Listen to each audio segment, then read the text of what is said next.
if Tua was healthy, and I know how, I'm not saying Joey Burrow is not great, not going to be great, not going to be a Super Bowl champion, Hall of whatever. Put whatever you want on him. But if Tua was healthy, I think I would go Tua number one.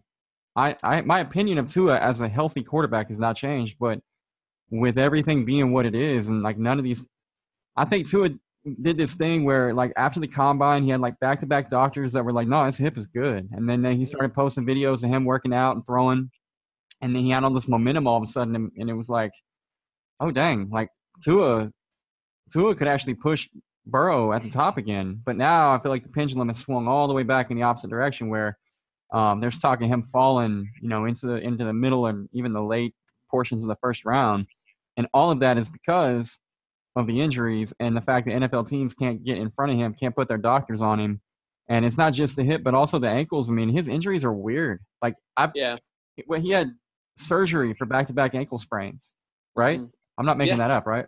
No, you're right. The hip injury is a blood flow issue, so that's kind of weird. I mean, I'm not like.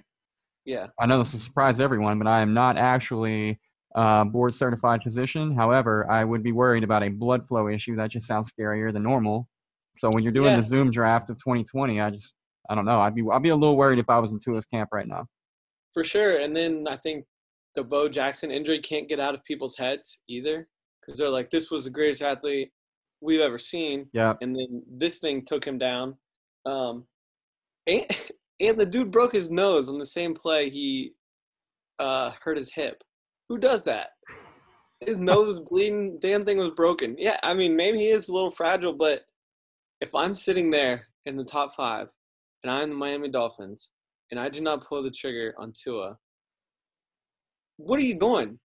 You have to. You have to.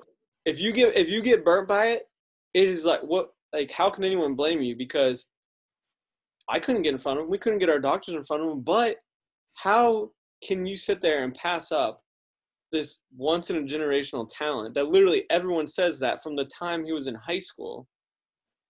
Like, he has this, and like you're saying, when he's healthy, he's the best player in college football. I think especially if you're a team like the Chargers. I mean, and the Chargers right now are doing that thing that every team that ever has Tyrod Taylor does, where they say, no, we actually love Tyrod. We actually think he's the guy.